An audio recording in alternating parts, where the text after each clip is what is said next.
Hello and welcome.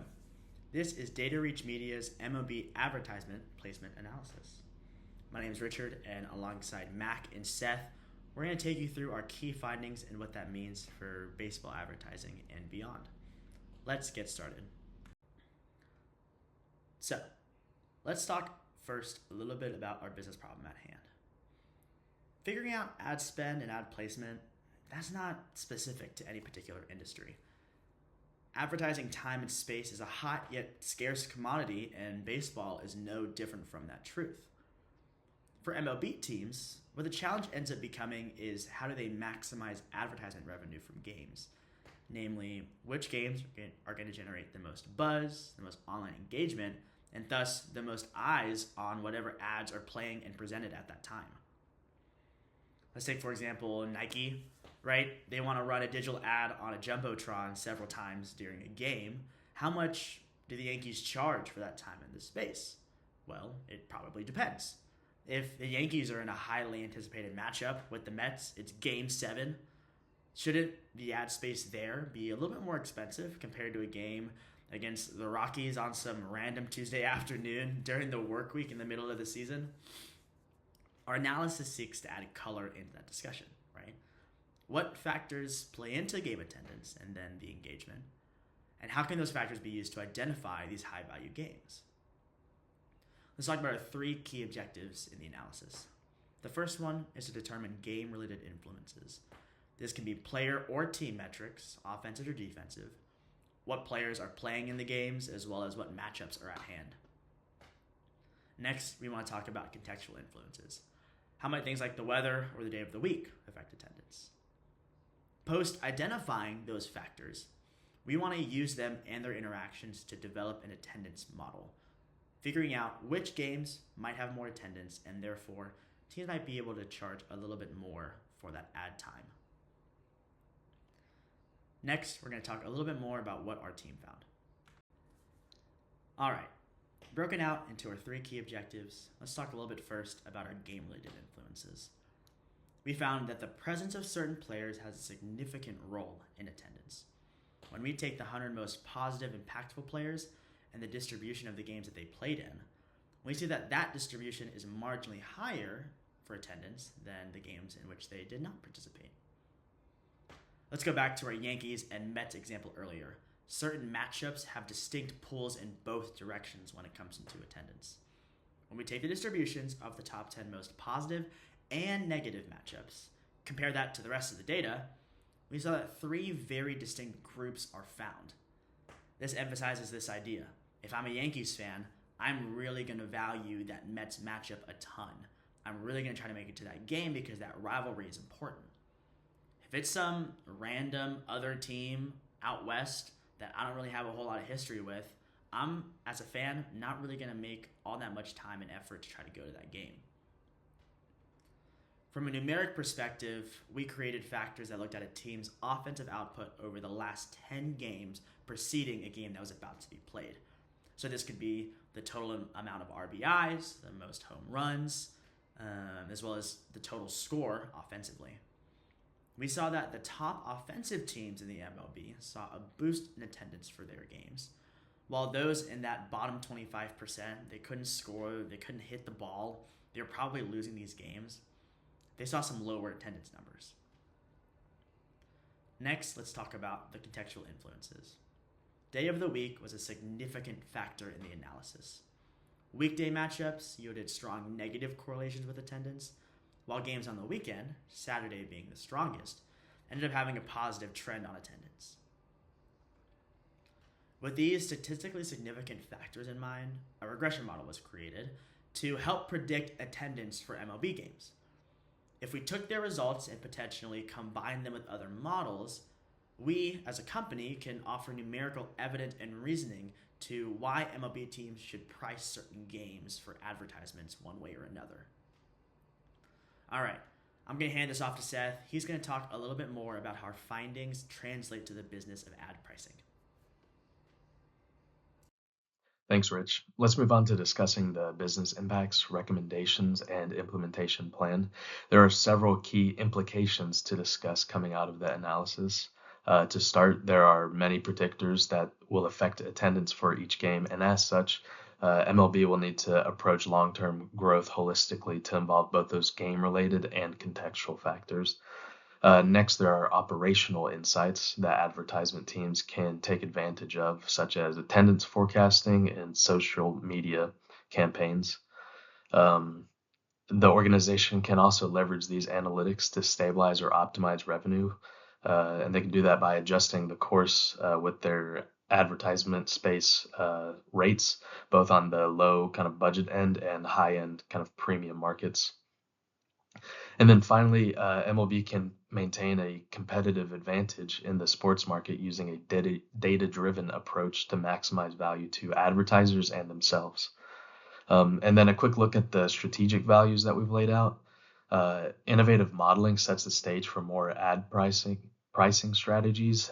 If we were to expand the scope of this project or add in additional data, fostering a fan-centric strategy by doing things like promoting popular players or team rivalries can improve the fan engagement to increase attendance and therefore increase that ad spend. Um, Another point is the strategic partnerships. These can be cultivated or enhanced by identifying high impact games for branding and sponsorship opportunities. And then finally, we can build off of this analytics project to break into other areas of the business and form a widespread data driven approach for the business as a whole. So for our recommendations, we have a few key points. First, weekend games should carry a premium for advertising space as they most frequently have the highest attendance. Second, if there is a disparity in pricing between day and nighttime games, they should be equalized as there's no real significant uptick in attendance for one or the other. And then third, we recommend implementing performance tracking of teams or star players. Teams that can get on like a hot streak of wins are often shown to draw a higher attendance rate as that continues. And then fourth, games that will have a high profile rivalry can warrant an increase in advertisement rates, possibly scaled with those rates as the strength of the rivalry is perceived. And then to implement these recommendations, we will start with a review of the current pricing structure of the advertisement rates, um, conduct a player and team data collection, and then the implementation of that performance tracking if it's not already being done. And then we will start with gradual price adjustments of the advertisement rates across one or more seasons to not put off the customers as we make those adjustments. And then using their feedback as we continue with that, we'll start working to find a balanced mix of premiums and budget-friendly pricing packages to offer to a variety of client sizes, and then start pushing that out into new markets with new clients. So a quick look at our high-level plan. We're looking at a minimum of 20 weeks to implement these recommendations, with longer possibly being necessary should price adjustments take longer to adjust based on the market and the customers. The expected resources needed to carry out this plan will likely include two business analysts, a business subject matter expert, some client support staff to interface with the clients and potential advertisers, possibly 3 to 5 of them, and then access to sports industry data for market research and a constant feed of the latest MLB data to keep models up to date for things like that performance tracking and these models that we're including. Finally, leveraging a marketing team to take full advantage of some of the previous points mentioned would be beneficial to maximizing the total value out of this work. And next up, Mac is going to walk you through some of the challenges and future directions we can take with this project. Thanks. Thank you, Seth. I'm now excited to discuss the challenges and considerations we encountered while building our model. The first of which is that attendance as a proxy had to be used because total viewership had to be estimated as we did not have digital viewership to include. In order to mitigate this, we plan to team up with broadcasting networks in order to capture what digital viewership is present so we have a measurement of total sets of eyes on each ad. The attendance data also had some visibility limitations due to a large amount of rounding. In order to get around this, we plan to work with MLB stadiums and the broadcasting networks in order to get a more granular level measurement, inning by inning, hour by hour, maybe even minute by minute, of who is watching, so that way we can better tune our model for our clients. Relevant seasons also had to be considered, as the data set went back to 1871. Upon research, we decided to cut it off at 1955, as that's when television became the primary form of media. It also assisted us in cleaning out a lot of the incompleteness of data back from previous periods. The absence of financial data also had to be considered, and in lieu of it, we used attendance as a measure for what was important to our clients. In order to move forward, we would look to use the ads that we've previously sold and compare against attendance in order to work up an actual measurement value of monetary value for our clients by attendance. Continuing on with future directions, we'd like to take this and increase our analysis. We would like to capture the digital viewership and inning by inning viewership through those partnerships with broadcasting partners and the MLB to allow us to understand fully the entire population which is viewing these games, as well as when they are viewing these games, to measure more accurately when attendance is occurring. We'd also look to include the engagement and attendance use cases to help build up home marketing campaigns for MLB stadiums and sell to them as well. Long-term improvements would look to have ongoing data collection through the MLB to have as accurate as possible historical data updated in live time. Outside influences also had to be considered, as we've seen with things like Taylor Swift being considered in games. Large celebrities have to be taken into account to bring in new viewers. Sports market analysis is also a key measure. If we do not complete this, we might drive away our customers through the costs of increase by comparison to NFL and NBA measurement of ad revenue.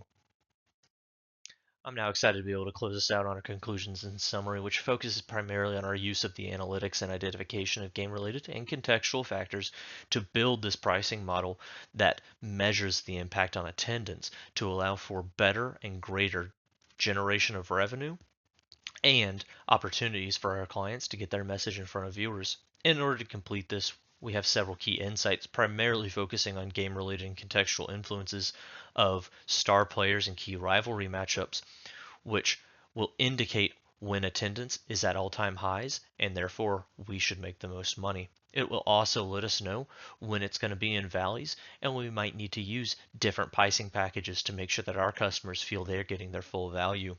These recommendations include charging premiums on weekend games and rivalries when attendance is likely going to be at an all-time high.